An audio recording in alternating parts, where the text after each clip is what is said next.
Good afternoon, my indigenous brothers and sisters. How y'all doing today? Yes, this is part 2 of the Ohio Indian Trails. And I am doing this video because, of course, I'm from Ohio. Was born in Canton, Ohio, and raised, and now I reside in Columbus, Ohio. And wanted to do research on the state of Ohio and before it became Ohio and see what tribes inhabited, Ohio before it was named Ohio.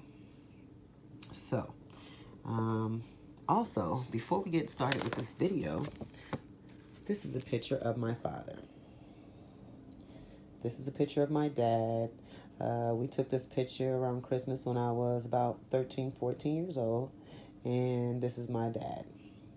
And he is the one who's been telling me that since I was a baby, that we were part Cherokee, we were part Native American. And he was the one that told me that my great-grandmother was full-blooded Cherokee from Chattanooga, Tennessee.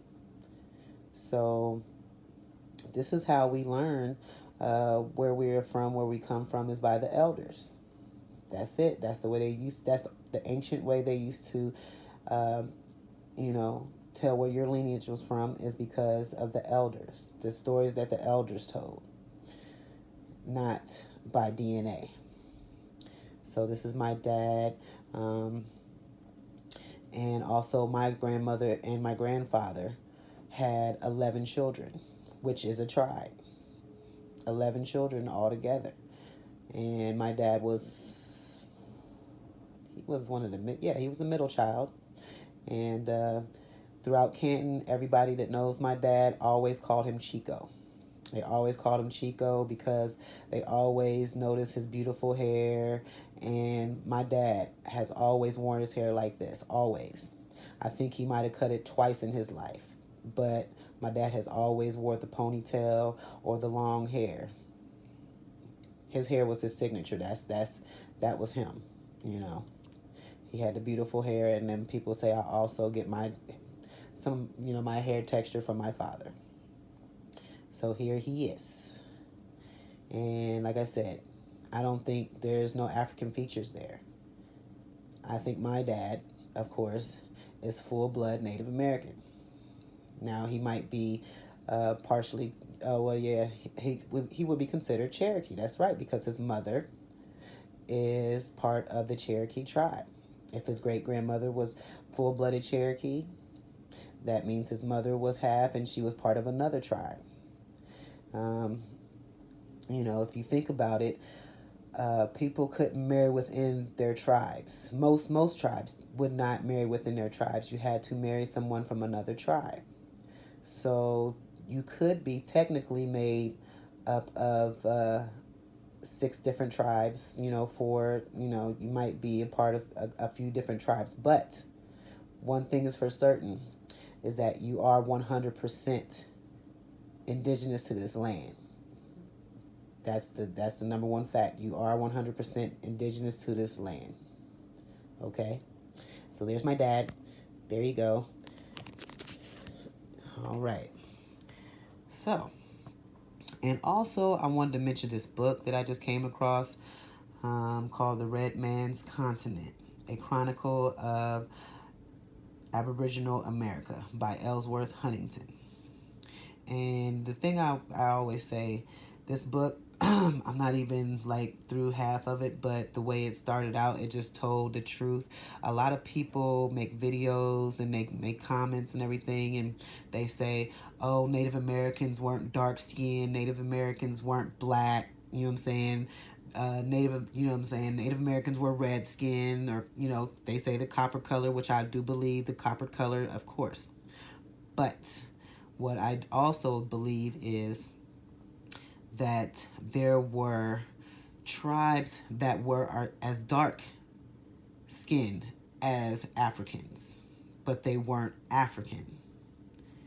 All different types of tribes that were in the Americas on Turtle Island were of all different shades of color, from the light brown, the dark skin, the dark skin, the red tone skin, and this book that I'm reading in the first chapter, basically it proves that. It proves that. So let me just read you just one part before I get started on Ohio Indian Trails. Let me just read you this one part. The chapter 1 is called The Approaches to the America. Okay, it says, across the twilight lawn at Hampton Institute straggles a group of sturdy young men with copper-colored hue complexions. Their day has been devoted to farming, carpentry, blacksmithing, or some other trade. Their evening will be given to study. Those silent, dignified Indians with straight black hair and broad, strong features are training their hands and minds in hopes of someday they may stand beside the white man as equal. Behind them, laughing gaily and chattering as if without a care in the world, comes a larger group of kinky-haired, thick-lipped youths with black skin and African features. It says they too have been working with the hands to train the mind. Those two diverse races, red and black, sit down together in a classroom, and to them comes another race. And you know what that other race is? The European. The white European. That was the other race. But as you can see in this paragraph to this book, that there were two groups, and they knew who the Native Americans were, or they knew who the Indians were, but they didn't classify this other group as Indians because they had African features. They didn't say they were from Africa. They said they had African features. And there were different tribes in the Americas that were dark skinned. So, in every video I post, in every video I upload, I always say this. In every book that either a European or someone has written about our history, if it may not be the truth, you might not believe it, but what I always say is the white people always the white people through all their lies, they always bring out the truth and they don't even realize it. Okay? Number 1, they say in the title, The Red Man's Continent, a chronicle of Aboriginal America. So number 1, they're admitting that we are the Aboriginals. We are the original people. That's number 1. That's in the title. Number 2, in this first chapter, they admit that there were people that are indigenous to this land that had African features and kinky hair and dark skin. But they weren't African. Now, how about that? So like I said, pick up a book, go ahead and read it. Even if, you think certain things they're saying in there is, bullshit or whatever, it's cool. But you have to be the one to identify what's true and what's not true. And that right there tells me that there were people of all different shades are indigenous to this land, the Americas, before the Europeans got here. So, that's my point as far as that. Now, let's get into the Ohio Indian Trails. I think the last part I ended with was a picture. And this is the picture that I ended with. Look at that. That's the Indian the Native American, whatever you want to call them, right there. And then that is the white European settler. And then this is the white man in red, because this is what they call us. They call us the red man. And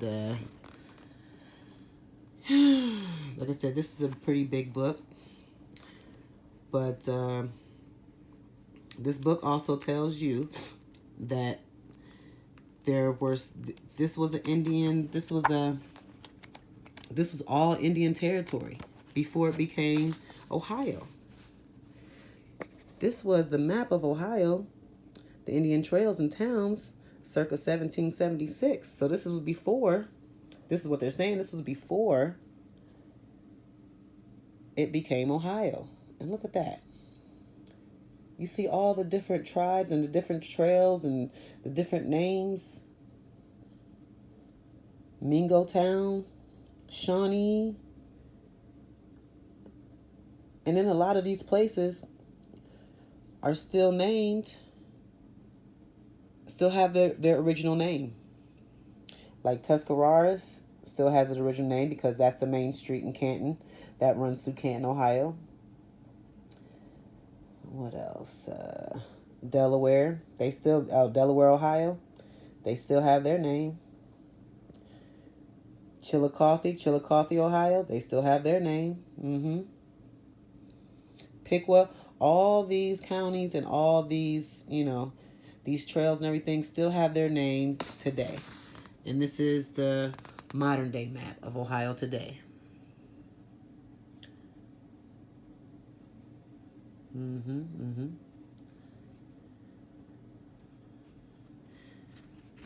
You know what's so tricky about all these names of the states and the cities and everything like that?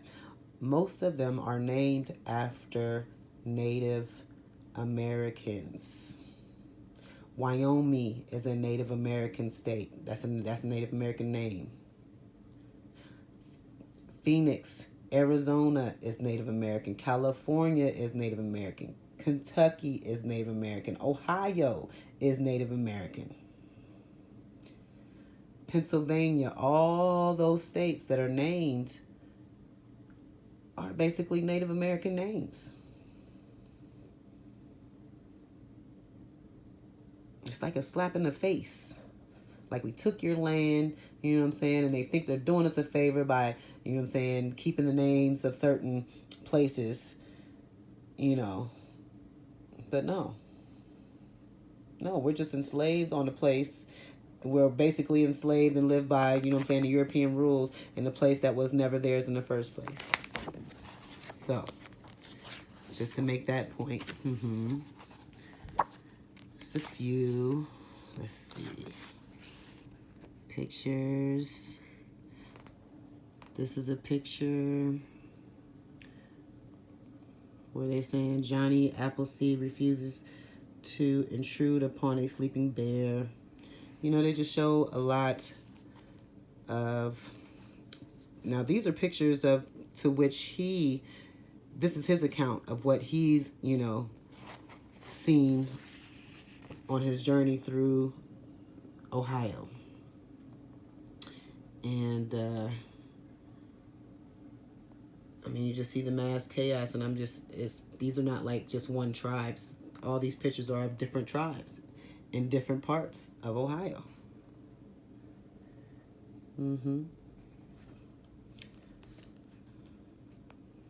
Okay, so they called them pioneers back in the day. Pioneers. And, a lot of these places I've been to, a lot of these places me and my fiance travel to, we own our own flooring installation company. And when we started, just basing out of Ohio, and then got a little bigger and started serving, all of Ohio. And we drove around to some of places we've never been, never encountered. And I know one of the places that we went to was London, Ohio. And we had to do a residential property. So we go into London, Ohio. London, Ohio is very small. But the street names were named Choctaw, Chickasaw. I'm like Choctaw.